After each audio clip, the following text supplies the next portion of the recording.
Hello and welcome to Business Finishing School. Let your business brain finish what your entrepreneurial heart started.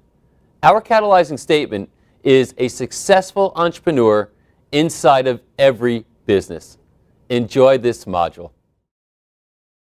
Welcome to Module 35, Philosophy and Business Part 3, The Art of Business. Yes. I'm sitting here with Patrick, and we decided to break up this module into 3 separate modules because this is a massive pie to eat all at once. So we split it up into 3 separate pies, so it's going to take you 90 days to fully absorb it. We want you to be talking about philosophy with your family, with your spouse, with your employees, with your stakeholders, because the more you talk about philosophy, the more you cement your own philosophy. And I think one of the problems that I see in the world, Patrick, as I go about my day and my week is people don't have a philosophy that's in cement. It changes with the times. It changes with the latest book they read. It changes with the latest argument they have. It changes with the latest blinky shiny that they find. So now we're talking about the art of business. Take it away, sir. All right, so this is kind of a fun one. Not that it's not serious, but it's fun. To review the 5 branches of philosophy: metaphysics, your view of the nature of reality. Epistemology is your theory of knowledge. Where am I and how do I know?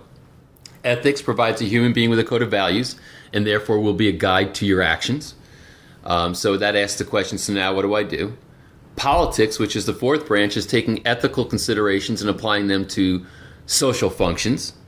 And that's where our political philosophies come from. The 5th branch of philosophy is aesthetics. And aesthetics is the artistic representation of your philosophical views. Let me say that again. It's the artistic representation of your philosophical views. So when you have a philosophy or a philosophical orientation toward business, then aesthetics is how does that business look? What is the aesthetic representation of this business?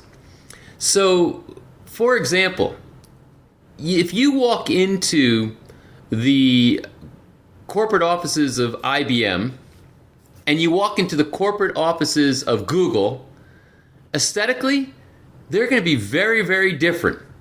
If you walk into the corporate offices of Nordstrom's and walk into the corporate offices of Facebook, aesthetically, they're going to look very, very different because they have completely different philosophical views about business. Now, it doesn't mean that any of them are right or wrong, but this is where, to me, it's the pretty part and it's kind of the fun part, and it's the way that you aesthetically express your business. Now, if you're in a business, let's say you're an entrepreneur, you have a business, even if I don't know you, even if I never met you, I could walk into your business, into your central offices, wherever they might be, into your retail center, if you have a retail business, what have you, and I can tell you things about your philosophy that you might not even know because it will be fully expressed in the representation of your business. Now, what happens if you don't have a guiding philosophy, then your aesthetic is inconsistent. Many people refer to an aesthetic as brand, right? What is your brand? How do you get a brand? Well, you have certain core values, and then everything that you do aesthetically, from the colors to the layout, everything is represented in that brand. Apple is probably the most extreme and most significant example of this. When they do anything, they do it based on the Apple core values, which many people say are kind of extrapolated because they say they never were very, how can I put it, public with their core values. But we know that aesthetically, simplicity, right, was a key core value to them. So when you look at functionality of any product they create, walk into an Apple store. Does it look like a cluttered mess? Or is it open? Is it beautiful? But is it simple and it's aesthetic, etc.? So the art of business comes in through the 5th branch of philosophy, which is aesthetics. Now, here's another thing I would tell you. From an artistic standpoint, I'm pretty handicapped, meaning I can't paint, I can't draw, I don't have that kind of artistic ability. But I can build one hell of a business. I can be a business artist. I can come up and have multiple times come up with a business concept, and then it sings to me. It's beautiful to me. It's like the most beautiful poem you ever read. It's like the most beautiful picture you've ever seen painted. The same thing is true here. Business to me, if you're an entrepreneur, there's a big white canvas in front of you, and you might think to yourself, "But I'm not artistically inclined." Neither am I. But if you're an entrepreneur, you are artistically inclined as far as business is concerned. So think about your business as this big white canvas. It's a blank canvas sitting in front of you. And you've got a palette of every conceivable color of paint right next to you with all the different paintbrushes that you can possibly have. And you have this blank canvas, and now you get to grab a brush, dip it in a certain paint color, and you start to paint your canvas of your business. And you start to create. So how you price is a part of the aesthetic of your business. How you communicate and do customer service is a part of the aesthetic of your business. How you do your technical support is a part of the aesthetic of your business. How you do anything, all these things are on that canvas. So if you start taking a look at this as a thing of beauty, something you want to make pretty, something that you want to express an inspired passion aesthetically, it changes the whole filter for how you see this as compared to business being this cold, left brain, black and white thing. I want to make explicit what you're saying in an indirect way, which is beautiful. And that is, when Patrick's talking about this blank canvas for you to paint on, what most people do is they paint on a canvas being influenced by outside forces, being influenced by the economy, being influenced by the current administration, being influenced by the tax code, being influenced by the last seminar they went to. When in fact, what Patrick is telling you to do is to be influenced first and foremost by your philosophy. Every decision you make needs to be informed by and congruent with and consistent with your philosophy. So if you have not taken the time out of your life to talk about, to write down, to express your philosophy, then what you're doing is you're coming up with a false business that's not based on a foundation that's congruent with who you are. And this is incredibly, incredibly important. You are now far into year 3. You have got to take the responsibility to get locked in your purpose, locked in your catalyzing statement, locked in your values. And by virtue of all that, you're locking in your philosophical view of how your business and the art of business will manifest in the world. So this goes into how you make arrangements with your employees. I mean, and there's no right or wrong here. The whole key and the whole point is that this is the aesthetic, the outward expression of your business values. That's what it boils down to. And that comes from, remember which branch of philosophy values comes from? The third branch, which is ethics. Remember what ethics comes from? The first 2 branches, which is metaphysics and epistemology. So if you don't have a guiding philosophy, your aesthetic in business is all over the place, and the art is lost. And then the business becomes something that's kind of dank, I'd almost call it modern art, where it's just this mishmash of stuff that's thrown on a canvas, but everybody sits and looks around and wonders, what does it mean? And maybe it kind of feels good for some people, I don't know. But to me, this is the fun part. Most entrepreneurs do not see themselves as artists. In my mind, the entrepreneur is the most stimulating, most exciting artist that exists on the planet. Your canvas is your business. You bring to life something that didn't exist before. So you literally are a creator. You create a business. You create values. And then you have the complete discretion over what this thing that you created called a business should look like, how it should operate, what influence it could have on the world, what it looks like as it grows older, all those types of things. So the major point here, and it's a context shifter, and I'm hoping to kind of mismatch, to sort of shake or shock you into a new context where you could look in the mirror right now and say, okay, I'm an artist. And if I'm going to be an entrepreneur that's in business, I want to be Van Gogh. I want to be Picasso. I want to be, whoever maybe inspires you as an artist.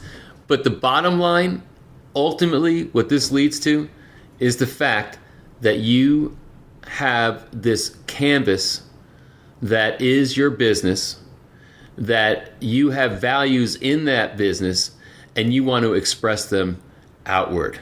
So sometimes that's in the very aesthetic of how you present yourself to the public, and again, that's your brand.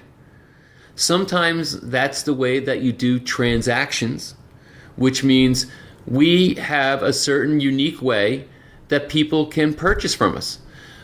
We have leasing arrangements. We have layaway. We have monthly payment programs that we finance internally. We maybe only do transactions at the time of purchase. We maybe have some type of a membership organization where we get paid monthly and we make it simple and automatic. There's so many different ways, obviously, depending on your business. And innovation is a beauty, right? When there's movements in art, when there's some type of a transition from one form of artistic expression to another, where you have classical dance versus modern dance, where you have impressionist painting versus modern painting, any of those types of things. Basically, somebody decides to innovate, do something new, and capture the imagination of people who want to follow it. That's exactly what your business needs to be. Can you do something in an aesthetically different way that's compelling, that's exciting, that's interesting, and that inspires? And it has to inspire you first, and then it will attract all the right people who are aligned with your philosophy and aesthetic. I want to go back to the literal definition for me of the word art and how it's a reflection for me of my value-making system in the world. I remember the first time, and you probably remember it yourself, going to Italy and finding, it took a long time to get there, but ultimately getting to the statue of David. Right. And I remember there was a small group of people staring up at this very large statue Michelangelo created, and everybody at the same time was crying. Mm. And we were crying because of the massive amount of effort it took, years of toiling to have the ability and the talent. And Michelangelo stood on the shoulders of giants before him, too, to be able to create his expression of what art should be in the world. And it obviously was a manifestation of his value system. Mm-hmm. I believe that art should require effort. It should require talent. I then remember being in a modern art museum, and there was an Andy Warhol, which was an aquarium. Mm-hmm. So if you can imagine a glass aquarium, it was empty, and there was a deflated basketball inside. And that sold for hundreds of thousands of dollars. I didn't see anybody crying. I'm crying because somebody spent hundreds of thousands of dollars on it. Yeah. I mean, Andy Warhol, took soup cans and sold them for hundreds of thousands of dollars. Now, anybody who would put value in a basketball that's deflated, regular basketball deflated, sitting in an aquarium, and think that that is real value, that it took Andy Warhol a tremendous amount of time to think about, it took him decades. They obviously have a very different value system than me if they think that is valuable. Right. But all I'm pointing to is our value systems are reflected and manifested through the things we create in the world. My value system aligns with Michelangelo's. I like things that take long time, that are enduring in nature, that require an immense amount of effort and toil, etc. And this program that you're interacting with right now is a manifestation of my values and your values, Patrick. Now, we often see programs that are thrown together over a weekend and people try to sell them for $10,000, and that's a reflection of that value set. And I'm not even making a value judgment what's right and what's wrong. All I'm trying to point out is people that appreciate Andy Warhol art have a completely different set of values than people that appreciate Michelangelo's art. And your business is a form of art. If you're short-term in nature and you're looking just to profit off the customer quickly, you may have a value set that's aligned with, people that are like that. Right. Versus when you think about Bill Gates and you hear the stories that he slept next to his desk for 3 years without going home. Think about that. He didn't make any money the first 3. He made nothing. His value set was oriented around long-term, enduring, creating value first, getting paid second. And you've heard it in the module, it's worth repeating, but he said, in the beginning I put in 10 units of work and got 1 unit of result.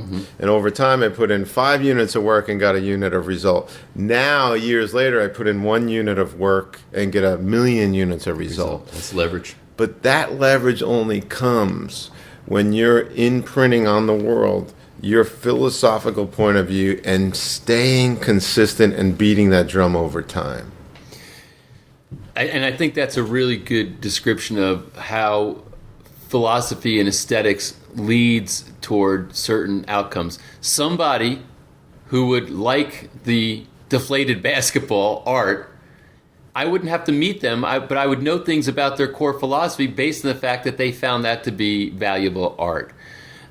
It's like if you saw a sculpture of David by Michelangelo, and you saw next to that a sculpture of a human form, but it was depraved and hunched over and etc., not showing the beauty of the human spirit, not showing the beauty of human existence, but showing human beings as depraved and evil, and that would be expressed in the sculpture.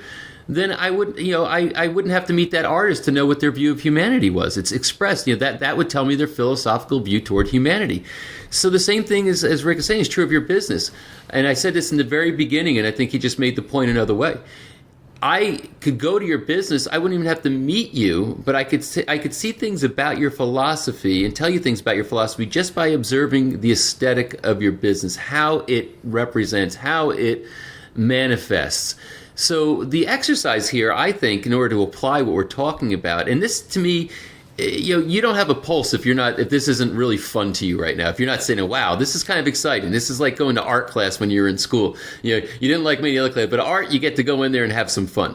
I'm going to ask you to have some fun with your business and reimagine it aesthetically. I'm going to ask you now to say, here's the exercise. You start out with this statement. You write down, say, I am now a business artist. That's the first statement. It's an affirmation. I am now a business artist. And then what I want you to do is literally, on a piece of paper, I prefer you draw rather than being in front of a computer, draw a big square that looks like a canvas and go through the exercise of saying, how am I going to paint my canvas as an artist to imagine a business that I could admire its beauty? Rick talked about standing in front of David and everybody there was in tears looking at this beautiful sculpture. I can tell you that I am moved to tears looking at beautiful businesses also. When I can see somebody who spent 10, 20, 30 years developing, building something, moving towards something, driving towards something with all kinds of passion, and the passion that you have is visible within the business. I think what happens is we lose the artist's edge, we lose the passion, and the business no longer is aesthetically attractive. I'm going to ask you now to start to identify, draw that canvas, declare that you're a business artist, and now start to figure out how can you aesthetically, I'm talking about from a point of view of pure beauty, how can you make your business more beautiful? You have to consider, Patrick, too. Wow, I love this exercise. That whether people do this exercise or not, their business has a culture. It has an aesthetic. It has values, whether they're declared or not. But most of the time with most businesses, those aesthetics are by default. Mm-hmm. Those values are by default. One of the things my friend Jack Daly talks about, Jack Daly is a great guy. He says, when I walk into a business, I smell the culture instantly. People know if you're Andy Warhol or if you're Michelangelo. They know if you put long-term effort into creating your version of David or if you're just trying to get short-term profit and rip people off.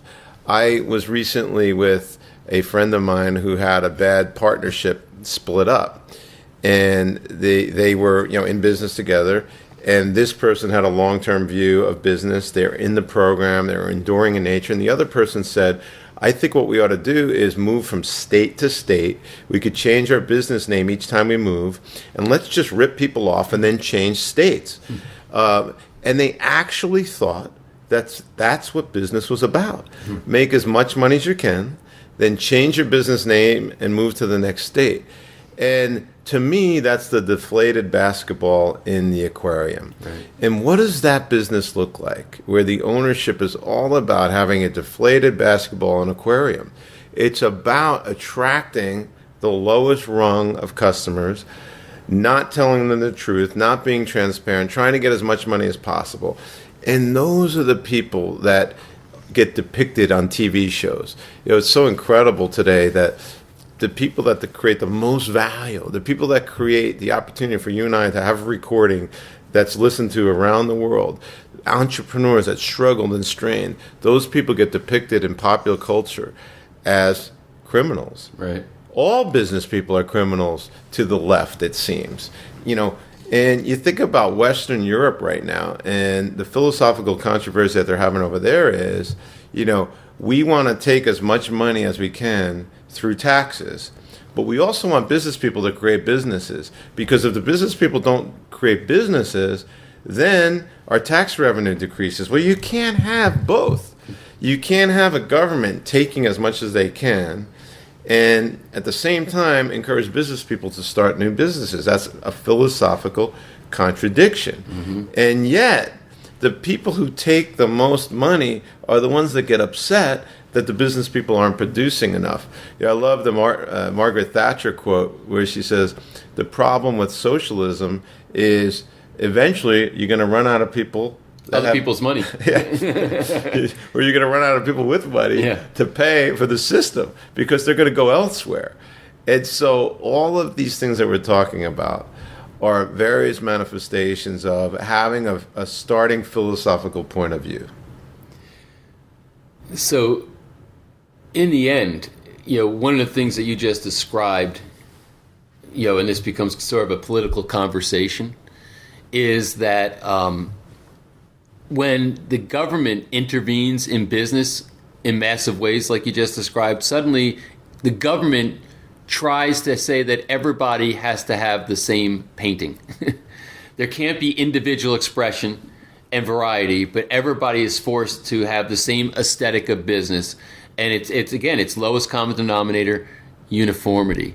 So, and that's anti-human. That's anti-human nature. We are all individuals. We do have different values. We do have different aesthetic values, things that will please us aesthetically. That's why we like to do things different. And it's in those different colors and those, rather than everything have to be dank gray across the board, it's a matter of saying there's all the colors of the rainbow out there and everybody gets to have their favorite color and they get to paint with it. So, this might sound very kind of Pollyanna and abstract to you, but here's one of the things I'm really after here. I believe that business people, entrepreneurs, too often get too mechanized. They too often go into business training and finance training and everything else, and everything starts to become about numbers on paper and everything else. And I don't want you to miss the joy of artistic expression in business. And I have to tell you that very often I've had people that have come to me after I've spoken about this publicly when I've given my lectures, and they were like, they look like little kids again, all excited and giddy. And the culmination statement of all this is basically, I want you to do something that maybe nobody really said to you explicitly before, and that is to love the business. Literally love it. Fall in love with the business. It's almost, some people would feel shy and inhibited because they think that people would look down on them and think that it was kind of an arrogant thing or kind of a juvenile thing to basically state out loud, I love my business. I love it. when you fall in love with it, then you start to romance it, and then you start to buy it flowers, and then you start to want to paint it pretty colors and put nice clothes on it and do all these things because you just are in love with your business. Because when you get into the aesthetic side of things, isn't that what it's all about in the end anyway? Humanity is about sharing love, and people disassociate love and business. And I'm here today to tell you that you should not only disassociate them, there's only one association that there should be with your business, and that is a pure love. Imagine right now if you could just literally turn off this recording, stand up, and say out loud, I love the business. I love my business. I am romantically attached to my business. Then you'll start to get the true nature of what aesthetics means in business. Wow, Patrick. Well, that was an absolute perfect close to this module. And this 3-part series on philosophy and business is now over. Take the implementation guides extremely seriously. Eliminate the incongruencies. You know what they are. You know when your business is being taken advantage of. You know when you're using your business for personal gain as opposed to creating something that's an expression of your purpose in the world. You know when you're doing inconsistent things in your business. Eradicate those. Treat your business from a philosophical point of view that stems from a concrete place inside your soul.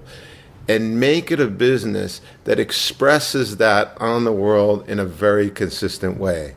Thank you for listening to this module. Let your business brain finish what your entrepreneurial heart started.